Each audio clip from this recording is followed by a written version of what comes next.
He had this year where the team took off again. Once they stopped passing the ball a ton is when they took off. Now maybe that's coincidental. He didn't elevate that super is high. true though for Allen. I mean, I know we're not doing that, but Josh Allen, Justin Herbert, they did it this year. Is your argument?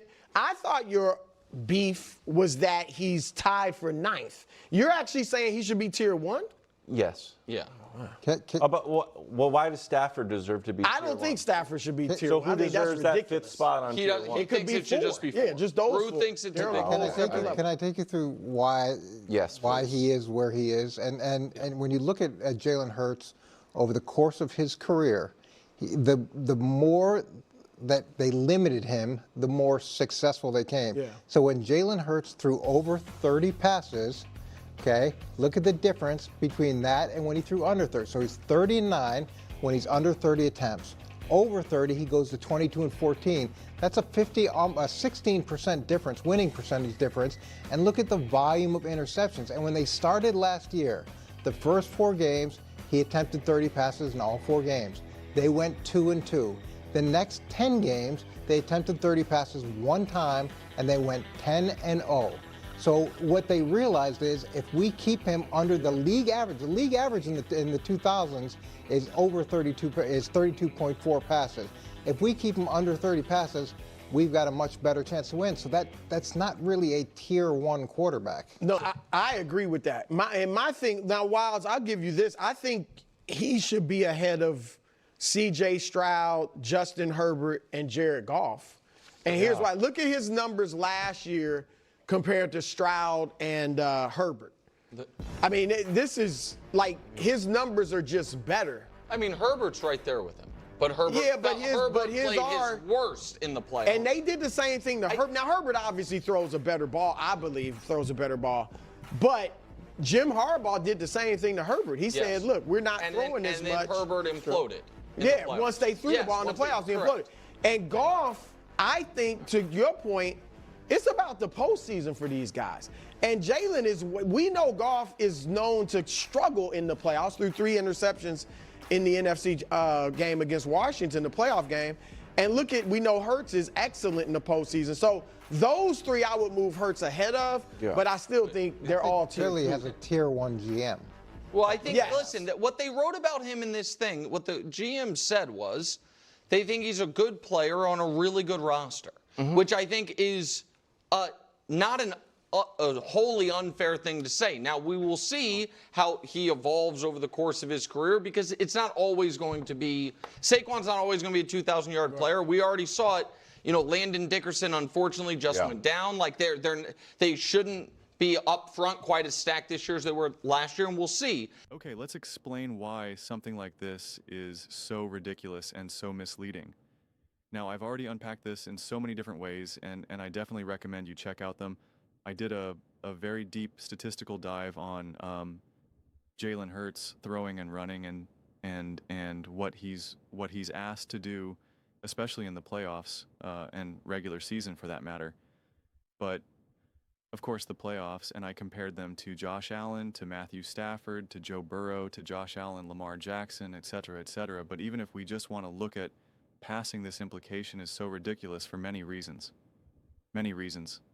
First, this includes his years in 2020 when he wasn't even a starter, and 2021 when he was a first-year starter, and the first half of the season, Nick Sirianni was called in plays, not Shane Steichen, and his number 1 piece was a rookie wide receiver in Devontae.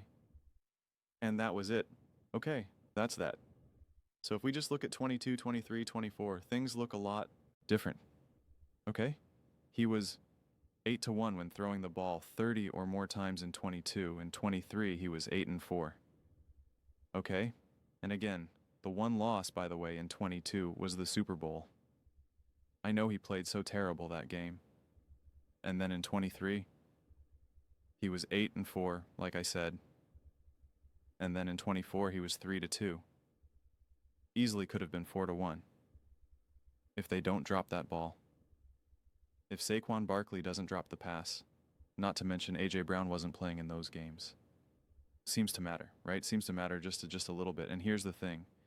Here's what I really want to get into, because this implies in order for us to win, we need to ask our quarterback to do less. Then this is what I keep asking then, why in the biggest games and the most important games, because look, we'll go back real fast. You can see this. Oh, pass rating 89.8. Oh, win percentage only 611. Oh, touchdown interception ratio 49-29. Oh, this is not good. Not good, not good, not good. Everything's just down. But then against the best teams in the playoffs, he averages 29 pass attempts. So I know it's under 30. So H at 29, it's just, it's not good enough. But 30 or more, it's everything. But in the playoffs now, he averages roughly 29 pass attempts through the 9 games. Okay? And he has a 66.8 completion percentage, 7.1 yards per attempt, 2.5 touchdowns, 2.8 interceptions, and a 95.4 passer rating. He's got 10 touchdowns, 3 interceptions. So it's a 10-3 touchdown interception ratio. And he's won a lot of games and got to multiple Super Bowls and won a Super Bowl.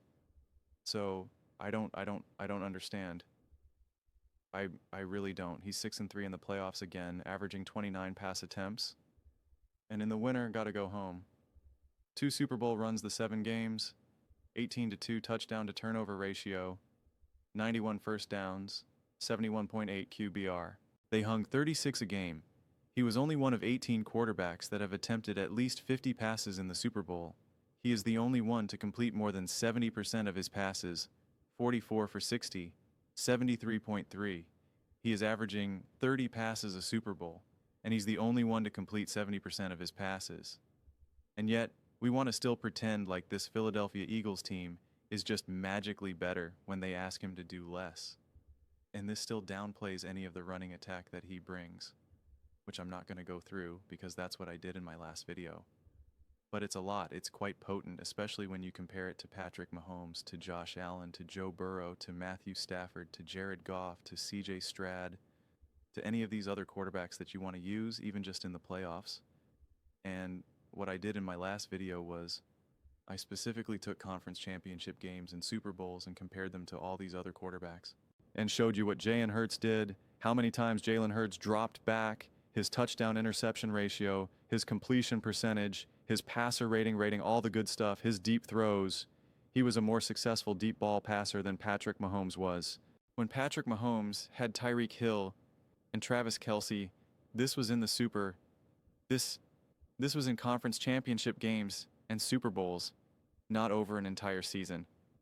I'm talking about the most important, biggest games. I do not care what Patrick Mahomes or Jalen Hurts does against the Carolina Panthers in Week 9. I do not care. I do not care. And you only care when it's relevant to your argument. But everyone cares about the playoffs. No one can say, well, that doesn't matter. It was the Super Bowl. If you have that opinion, we're not talking the same language here. And so, I showed that in the most important games for a quarterback's career, the conference championship games, and the Super Bowls. And Jalen Hurts has 4 of those total games, right? 2 separate runs, and I compared them. I didn't cook the books. I didn't just use 2023 for Patrick Mahomes or something. It's like I went to 2019, I went to 22, I did it all. Jalen Hurts was a better deep ball passer. That's weird. He was a better deep ball passer than Matthew Stafford in the playoffs and Joe Burrow in the playoffs. I'm not even sitting here telling you that Jalen Hurts is fundamentally a better deep ball passer than like Joe Burrow or Stafford. I'm not making that argument at all. I'm really not. I've told Eagles fans, hey, Joe Burrow has a better arm than Jalen Hurts, and that's okay. And and credit to Eagles fans and Hurts fans, they like accept it. They don't follow the track of like a Lamar Jackson fan base where they're like, he's the best at every single thing ever under the sun. No, they got a lot better head on their shoulders here, and I respect that. But the arguments that we get fed with this is like he's not good or he can't do this thing, and that the Eagles need to like hide away from it and shy away from it. Yet in the biggest games, they ask him to do the very thing that people are trying to claim he can't, and that does not make sense. And then you want to argue, well, they have a great O-line or Saquon Barkley. 1, Saquon Barkley wasn't there, and 2, Jalen Hurts was pressured per dropback at a higher rate than Patrick Mahomes. 40% of Jalen Hurts' dropbacks led with pressure. Patrick Mahomes is only 32. Joe Burrow 34. Does that not mean anything to anyone? because I don't understand. I really don't. It's just getting ridiculous. And again, like I keep saying again and again and again, some of these other passing games rely on much shorter passes. I've showed you guys this a million times. Someone like Patrick Mahomes, like Yak, very short average depth of target, a ton of passes behind the line of scrimmage, screen passes. That has not been how the Eagles have run their offenses at all. And that's why I'm very impressed with how Joe Burrow attacked his passing game, because there are not a lot of behind the line of scrimmage passes either and whatnot in screen passes, which I find impressive. I absolutely do. But Jalen Hurts could easily get significantly more passes if they built an offense around more scheme throws, more screen passes behind the line of scrimmage. Like, all of that boosts people's numbers. And Jalen Hurts has consistently not been top in the NFL in just those attempts. And he's more than capable of doing it. Every single quarterback in the NFL can do it. There's nothing inherently magical about it. It's all coach. When a coach can get a lot of yards and touchdowns and completions with those types of passes, like, that is a signature of the coach, not the quarterback. So Jalen Hurts, if they took a little bit of a different approach, you could easily get an extra 3, 4, whatever it may be, pass attempts like a game, which adds up massively. This is when I love stats. When you do stats right, they're so juicy. This is so good. You ready for this one? For Patrick Mahomes, 21.3% of his passes were behind the line of scrimmage. 21.3% of his attempts. Baker Mayfield, 20%. Josh Allen, 19.5%. Jared Goff, 18%. CJ Stout, 17.5%. You guys see Jalen Hurts yet?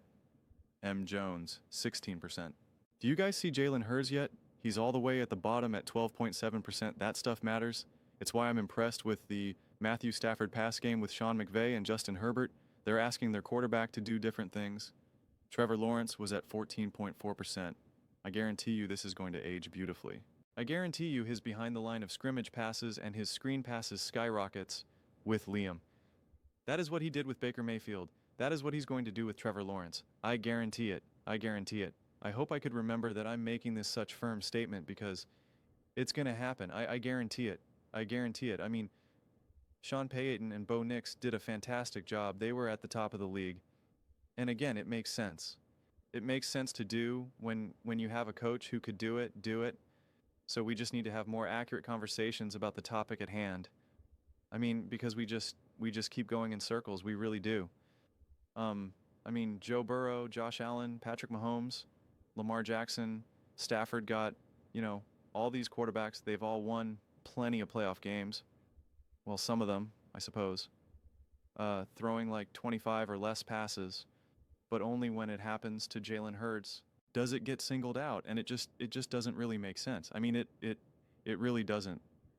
It really doesn't, by no stretch of the imagination, because you could even say, because people always say, yeah, but what they did in the past matters. And it's like, when we look at Patrick Mahomes in the Super Bowl, he won in 2019 and 2022 and 2019. He did not have a great 2 touchdowns, 2 interceptions pass, rating in the 70s. Like, it was not good by any stretch of the imagination. It was not great, and they on. And then in 2022, a much cleaner game from Mahomes, but then he threw for only like 180 yards. And yet, like, no one said it. No one said, oh, they won because they asked him to do less. And they're like, well, because, like, look what he did in years. Well, yeah. In years past, they won, even though he did not play all too great. But, like, with Jalen Hurts, the narrative is like, well, when they asked him to throw a lot more, they didn't win. And it's like, what? Wait a second. Like, what? And when you can compare him to all his playoff stats, you're just like, wait, this is actually pretty good. And you say, well, he's always had this great team. And it's like, no, he hasn't. See what he looks like without Zeke Barkley. We've seen it. He led the Philadelphia Eagles to the Super Bowl. He led the Philadelphia Eagles to the Super Bowl and went 8-1 in games that he passed over 30 or more pass attempts. And he had a coordinator that was significantly better at actually scheming guys open. And now over the last couple of years, as Darius Slay put so beautifully, someone like an A.J. Brown is never open. Jalen Hurts is not passing to wide open guys all day. He's not being able to juice his passing attempts with these short dink and dunk passes. So he doesn't have that benefit. And he also has to use his legs. And when he has a great O-line, we only want to use it against him. Never any other quarterback. We don't want to bring up that other quarterbacks have had higher rated O-lines than Jalen Hurts, and that he's at a higher pressure per drop back than Joe Burrow, Patrick Mahomes, etc. And again, Joe Burrow was the best quarterback Joe Burrow played out of his mind under pressure. He had the worst line. So it's wildly impressive to me. So again, when I bring that up, it's not in service of being like, see, Jalen Hurts is better with pressure. That's not the argument. But they just keep trying to create this argument that Jalen Hurts is in essentially perfect conditions where no harm can happen to him. And as long as we just don't let him off his leash, we're going to keep on winning. And the moment we try to let him off his leash, he's like, oh no, we got to get him back inside. We got to get him back inside. And it's just not true. It's just not true. And when other quarterbacks in the past are given gifts, we just don't mention it or bring it up at all. And for the life of me, I don't understand why in these conversations we want to constantly remove what this man does with his legs. Show me the stats of other quarterbacks when they have to be the leading rusher in their biggest games. Because I've seen Jalen Hurts do it in 2 Super Bowls where he had to be the leading rusher, where he did not get run support from his team. He had to be the leading rusher and throw the ball 30 times, and he balled out. He bled out. I went through the highlights with you. I've done it. So we can stop. We just keep going in circles and circles and circles. Yes, Jalen Hurts is not the type of quarterback who will pass the ball 38, 40 times a game. Game after game after game after game after game. Why should he? Why should he? You don't want your quarterback to do that. It leads nowhere fast. It leads nowhere fast. And even these quarterbacks who have a lot of passing yards, a lot of passing attempts and who also win a lot, we can stop pretending like every single pass is just 20 yards, 30 yards, 15 yards, 20 yards, 60 yards, 10 yards, 15 yards, 30 yards, 20 yards. It's just not the case. It's just not the case. Whether you're Tom Brady, whether you're Patrick Mahomes, just not the case. And the teams that rely on their quarterbacks to do that, like they have done in the past for Stafford, it's a tough existence. Man, it is a tough existence. And so, again, I am impressed with the Joe Burrows and the Matthew Staffords who just have to throw and throw and throw and throw, and they're not relying on some of these shorts. I am genuinely impressed. It does not consistently lead to Super Bowls. Clearly. It was Andy Reid's vision to say, we are letting go of Tyreek Hill. We are going to shorten the field a little bit. We are going to rely on Patrick Mahomes to throw plenty, but we are going to ask him to throw a lot of short passes, and we're still going to have an exciting, dynamic, high-powered offense. And boy, was Andy right. Don't know what to tell you. Those are just my thoughts. I'd absolutely love to hear yours. What do you guys all think about this truly never-ending narrative about Jalen Hurts' passing game? Let me know in the comments below. I read every single comment. So, whether you agree with me or disagree with me, either way, let's get in some discussions. Let's get in some fights. But ultimately, let's just have some fun, and please do consider subscribing. We are building an amazing community here, and I absolutely love to see you part of it.